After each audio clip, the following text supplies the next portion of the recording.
Gather close, traveler. I have a story for you. A story about ink and the things it can bring to life. It begins with a dream and ends in a nightmare that loops forever.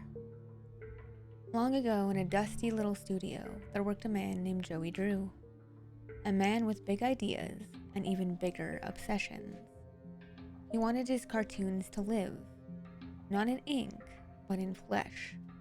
So he built a machine fed by a strange living ink found deep beneath the ground. It whispered, they said. It moved on its own. And Joey kept feeding it. But the ink that lives does not serve for free.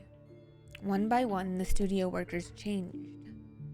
Susie Campbell, so proud to be the voice of Alice Angel, cast aside, forgotten, until the ink reshaped her into something jealous, broken, and hungry for perfection. Sammy Lawrence, the music director, fell to his knees before the ink demon, convinced it spoke to him. The Butcher Gang twisted together like dolls gone wrong, and through the halls slithered the searchers, dripping, moaning, and always watching. But the worst creation of all was Bendy. Joey tried again and again to make the perfect cartoon star, but the ink twisted his work over and over. What came out was no cheerful mascot. It was the ink demon, misshapen, soulless, and always searching for what it lacked.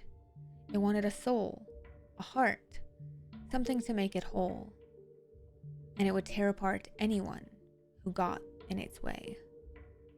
30 years passed, and Joey sent a letter to the man who once helped him draw those cartoons, Henry Stein.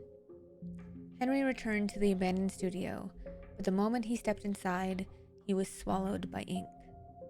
He wandered endless halls where ink dripped from the ceiling like rain, where old friends had become creatures, and where every shadow hid the demon.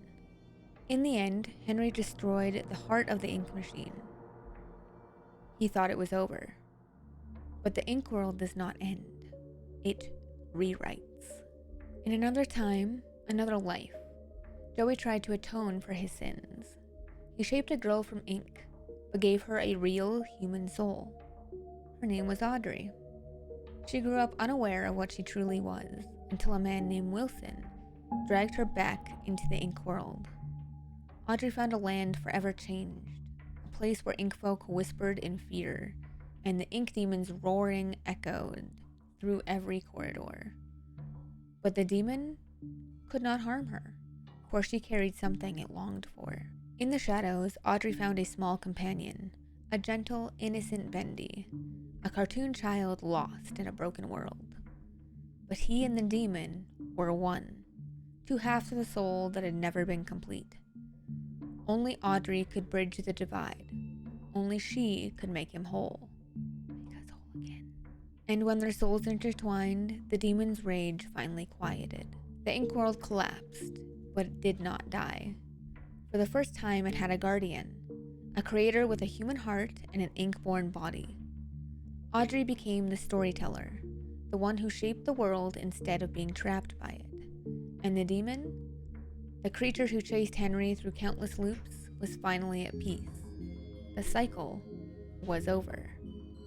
And that, traveler, is the tale of Bendy.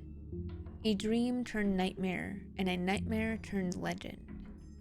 If you'd like to hear the story of Alice Angel, or the prophet Sammy Lawrence, or what really lurks beneath the studio floor, then come back tomorrow night.